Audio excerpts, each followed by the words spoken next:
नमस्कार, मैं हूं विजयश्री और स्वागत है आपका सियासत नगरी में। महाराष्ट्र की राजनीति बुधवार सुबह उस वक्त स्तब्ध रह गई जब उप मुख्यमंत्री और एनसीपी के वरिष्ठ नेता अजित पवार के निधन की खबर सामने आई।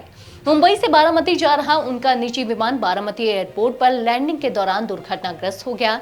इस हादसे में विमान में सवार सभी 5 लोगों की जान जा चुकी है।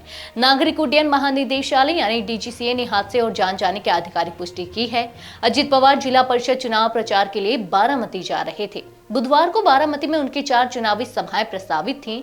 सुबह करीब 8:45 पर उनका चार्टर्ड विमान लैंडिंग के दौरान रनवे से फिसल गया और झाड़ियों वाले इलाके में जा गिरा। हादसा इतना भीषण था कि विमान का अगला हिस्सा पूरी तरह जल गया और घटना स्थल से आग की लपटें और काला धुआं उड़ता देखा गया। डीजीसीए के अनुसार हादसे का शिकार हुआ विमान लियर जेट 45 था, जिसका रजिस्ट्रेशन नंबर VTSS बताया गया है। विमान में अजित पवार के अलावा उनके पर्सनल असिस्टेंट, एक सुरक्षाकर्मी, एक कैबिन स्टाफ और 2 क्रू मेंबर सवार थे। शुरुआती रिपोर्ट्स में कुछ लोगों के घायल होने की बात कही गई थी, लेकिन बाद में साफ हो गया कि हादसे में कोई भी जीवित नहीं बचा। हादसे के बाद सोशल मीडिया पर कई वीडियो और तस्वीरें वायरल हो गईं। इनमें झाड़ियों के बीच जला हुआ मलबा, बिखरे विमान के हिस्से और धुएं का गुबार साफ दिखाई दे रहा है। प्रशासन ने लोगों से अपील की है कि वे अपुष्ट वीडियो और अफवाहों पर भरोसा न करें और आधिकारिक जानकारी का इंतजार करें। अजित पवार के निधन की खबर मिलते ही उनके परिवार और पार्टी नेताओं में शोक की लहर दौड़ गई। सुप्रिया सुले और शरद पवार, जो उस समय दिल्ली में थे, तुरंत बारामती के लिए रवाना हो गए। परिवार के अन्य सदस्य मुंबई स्थित उनके आवास से बारामती पहुंचे। बारामती और आसपास के इलाकों में समर्थकों की भीड़ जुटने लगी, जिसे देखते हुए प्रशासन ने सुरक्षा व्यवस्था कड़ी कर दी है। अजित पवार महाराष्ट्र की राजनीति के सबसे प्रभावशाली नेताओं में गिने जाते थे।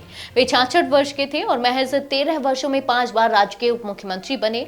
उन्होंने पहली बार 10 नवंबर 2010 को उप मुख्यमंत्री पद की शपथ ली थी। अपने लंबे राजनीतिक करियर में उन्होंने संगठन और सरकार दोनों स्तरों पर अहम भूमिका निभाई और बारामती को अपनी राजनीतिक कर्मभूमि बनाया। इस हादसे के बाद राज्य सरकार ने उच्च स्तरीय जांच के आदेश दे दिए हैं। डीजीसीए ने भी दुर्घटना के कारणों की विस्तृत जांच शुरू कर दी है। ब्लैक बॉक्स की जांच, रनवे की स्थिति और तकनीकी पहलुओं की पड़ताल की जा रही है। अजित पवार का असमय निधन महाराष्ट्र की राजनीति के लिए एक अपूरणीय क्षति माना जा रहा है, जिसने चुनावी माहौल को भी अचानक शोक में बदल दिया। राजनीतिक विश्लेषकों का मानना है कि इस घटना का असर राज्य की सियासत, चुनावी रणनीतियों और गठबंधनों पर पड़ेगा। कई दलों ने सभाएं रद्द की और शोक व्यक्त किया। सरकार ने पारदर्शी जांच का भरोसा दिया है ताकि दुर्घटना के कारण स्पष्ट हो और भविष्य में ऐसी घटनाएं रोकी जा सकें। आज के लिए बस इतना ही। अगर आप इलाके में कोई राजनीतिक लापरवाही, भ्रष्टाचार या जनहित से जुड़ी समस्या है तो आप चुप मत रहिए, अपनी शिकायत हमें भेजिए। सियासत नगरी आपकी आवाज को मंच देगा और जवाबदेही तय करेगा, क्योंकि अब हर सवाल होगा सीधा सत्ता से।